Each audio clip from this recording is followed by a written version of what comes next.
નમસ્તે વિદ્યાર્થી મિત્રો, ન્યૂ વિઝન ઓનલાઈન ક્લાસમાં તમારું સ્વાગત છે. ધોરણ 1 વિષય ગણિત ગમત. આજે આપણે આઇડલમાં અભ્યાસ કરશું. આગળ આપણે સમજ્યા હતા કે 21 થી 50 સુધીની સંખ્યા, એટલે કે 21 થી 50 સુધીમાં જેટલી સંખ્યા આવતી હોય એમાં આપણે કઈ કઈ સંખ્યાઓ સમજ્યા હતા. તો કે સૌપ્રથમ તો કે 1 થી 20 સુધીની સંખ્યા, ત્યાર પછી તો કે 21 થી 30 સુધીની સંખ્યાઓ. તો કે 21 થી 30 સુધીમાં કઈ સંખ્યા આવે? 10 સંખ્યા, એ સમજ્યા.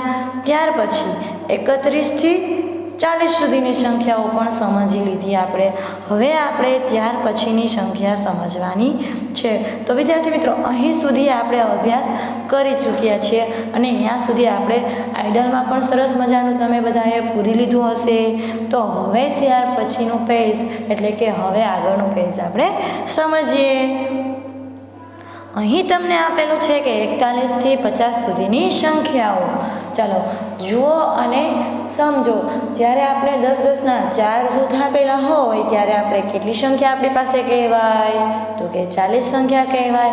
અને છૂટી એક, એટલે કે છૂટું એક મણકું હોય કે છૂટી એક સંખ્યા આપણી પાસે હોય એટલે 40 પ્લસ 1 એટલે 41ની સંખ્યા બને.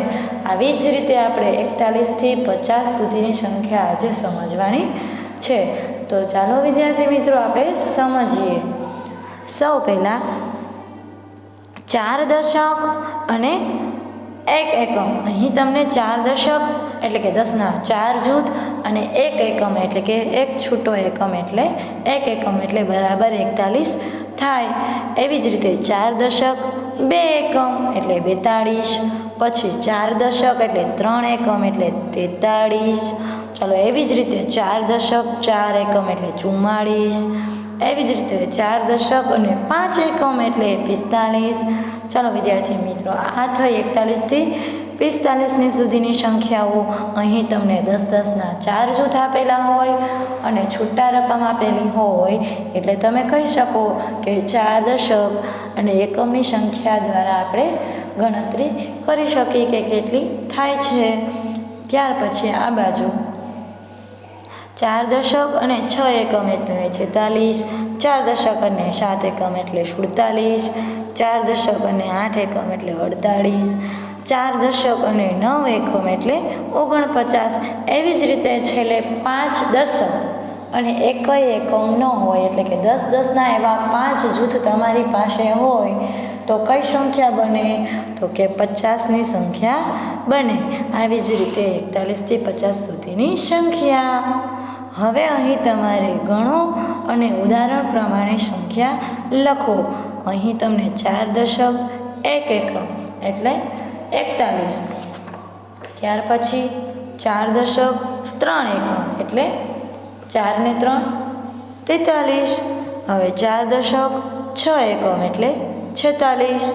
4 દશક 4 એકમ એટલે 44. હવે 4 દશક અને છૂટી સંખ્યા હોય એટલે કે 9, એટલે કે 9 આપણે એકમમાં કહેવાના છે અને 4 દશક એટલે 10 10ની 4 ઢગલીઓ એટલે 4 દશક ને 9 એટલે 49 થાય. ત્યાર પછી 4 દશક અને 5 એકમ એટલે કે 45.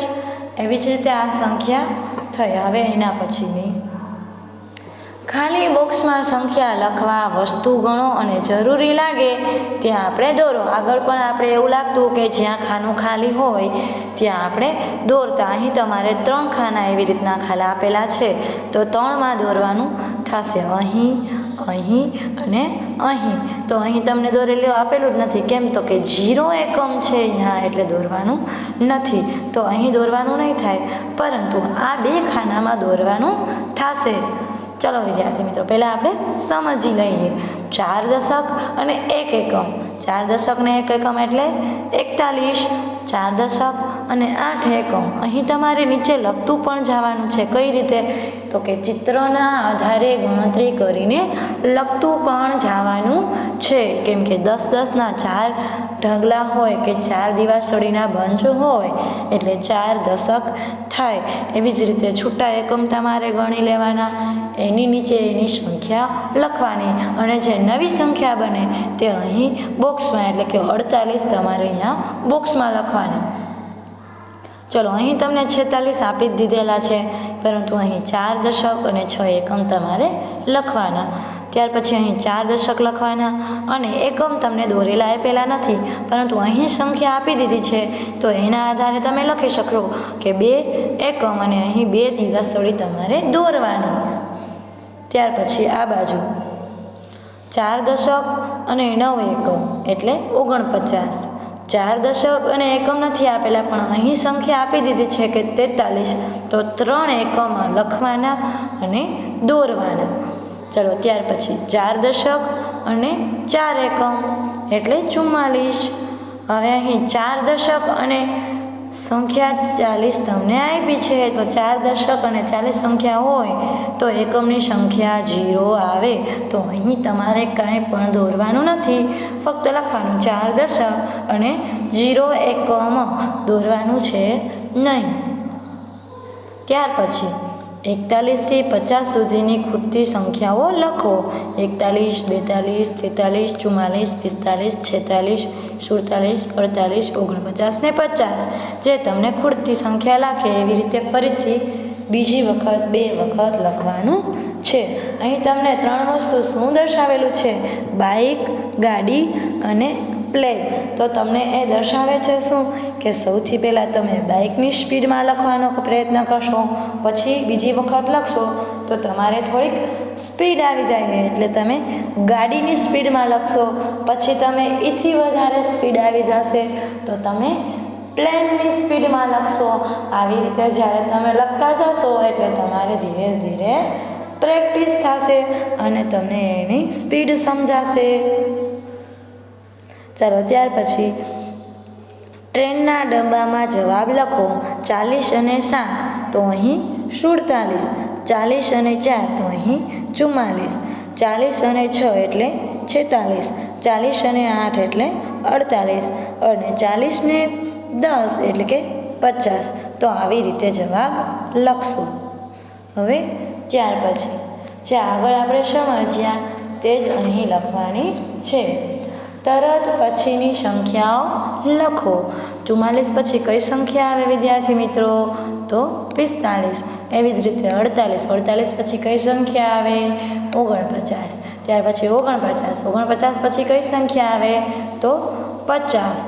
એવી જ રીતે 45, તો 45 પછી કઈ સંખ્યા આવે? 46. હવે તરત પહેલાંની સંખ્યા લખો. તો અહીં તમને 44 આપેલા હોય તો પહેલાં તમારે લખવાની 43, 50 આપેલા છે તો લખવાની 49, 43 આપેલા છે તો લખવાનું 42 અને 48 આપેલા છે તો લખવાનું 47. આગળ પણ આપણે આવી રીતે સંખ્યા સમજ્યા, તરત પહેલાંની સંખ્યા અને તરત પછીની સંખ્યાઓ. હવે વચ્ચેની સંખ્યાઓ લખો. 44 અને 46 તો વચ્ચે આપણે 45 લખશું. એવી જ રીતે 48 અને 50 તો વચ્ચે આપણે 49 લખશું. 42 અને 44 તો વચ્ચે 43 આવે. 46 અને 48 તો 46, 47 અને 48 વચ્ચે 47 આવશે. ત્યાર પછી વાંચો અને લખો. 4 દશક અને 1 એકમ એટલે 41. એવી જ રીતે ફરીથી લખવાનું. 4 દશક 3 એકમ એટલે 43. વળી સામે એ લખવાનું. 4 દશક અને 7 એકમ તો ફરીથી લખવાનું. 4 દશક અને 9 એકમ એટલે વળી લખશો. 4 દશક અને 2 એકમ એટલે 42. બોલતું જવાનું, સંખ્યાઓની પ્રેક્ટિસ કરતું જવાનું અને લખતું જવાનું. હવે જોડકું જોડો. અહીં તમને 40 અને 8 તો 4 દશક અને 8 એકમ, 40 અને 7 તો 4 દશક અને 7 એકમ. હવે 40 અને 4 તો 4 દશક અને 4 એકમ. એવી જ રીતે 40 ને 2 એટલે કે 4 દશક અને 2 એકમ. હવે 40 અને 5 તો કે 4 દશક અને 5 એકમ. આ થઈ દશક અને એકમની સમજૂતી. હવે એ જ દશક અને એકમની આધારે જે નવી સંખ્યા બને છે તે તમને આ બાજુ આપેલી છે, તો એના આધારે તમે એની સામે જોડકું જોડશો કે 4 દશક અને 7 એકમ હોય તો કઈ સંખ્યા બને 47, 4 દશક અને 8 એકમ હોય તો કઈ સંખ્યા બને 48, 4 દશક અને 2 એકમ હોય તો કઈ સંખ્યા બને 42, 4 દશક અને 5 એકમ હોય તો કઈ સંખ્યા બને 45, 4 દશક અને 4 એકમ હોય તો કઈ સંખ્યા બને 44. એવી જ રીતે 46 હવે 44 પછી 46. હવે ગણો અને કહો. 46 પછીની અને 50 પહેલાંની 3 સંખ્યા લખો. 46 પછી કઈ સંખ્યા આવે તો કે 47, 48 અને 49. તો અહીં તમે નીચે લખી શકો 47, 48 અને 49. આ 3 સંખ્યા આવશે. આવી રીતે તમે લખી શકશો. હવે ત્યાર પછી છેલ્લું કે ક્રમિક ખૂટતી અંકો લખો, સમજો ને તેના પર સુધી પહોંચો. છેલ્લે સુધી એટલે કે પહોંચો. અહીં તમને 1 થી 50 સુધીની સંખ્યા આપેલી છે. વચ્ચે કોઈક સંખ્યા આપી છે 1, 2, 7, 19, 24, 30, 40. તો એમાં જે ખૂટતી સંખ્યા છે એ તમારે લખવાની છે. 50 સુધી તમે હાલ્યા જશો એટલે વચ્ચે કોઈક સંખ્યા લખેલી આપી જશે, પણ જે ખૂટે છે તે લખવાની છે. અહીં તમને 1, 2 આપ્યા છે તો તમારે 3, 4, 5, 6 લખવાના. 7 તો કે આપેલા છે એવી રીતે 8, 9, 10, 11, 12, 13, 14, 15, 16, 17 ને 18 લખવાના. પછી 19 તમને આપેલા છે. એવી જ રીતે 19 પછી 20, 21, 22 ને 23 સુધી લખવાની. પછી 24 આપેલા છે, 25, 26, 27, 28 ને 29 સુધી લખવાનું. પછી 30 આપેલા છે, 31, 32, 33, 34, 35, 36, 37, 38 અને 39. 40 તો કે આપેલા છે. પછી 41, 42, 43, 44, 45, 46, 47, 48 અને 49. 50 તમને આપેલા છે. તો આવી રીતે તમારે 1 થી 50 સુધીની સંખ્યા ઘર સુધી પહોંચવાનું છે અને લખવાની છે. હવે વિદ્યાર્થી મિત્રો, અહીં આપણો આ પાઠ પૂરો થાય છે જે સંખ્યાઓનો. તો અહીં સુધી તમારે આઇડલમાં સારા અક્ષરે હોમવર્ક પૂરવાનું રહેશે. થેન્ક યુ વિદ્યાર્થી મિત્રો.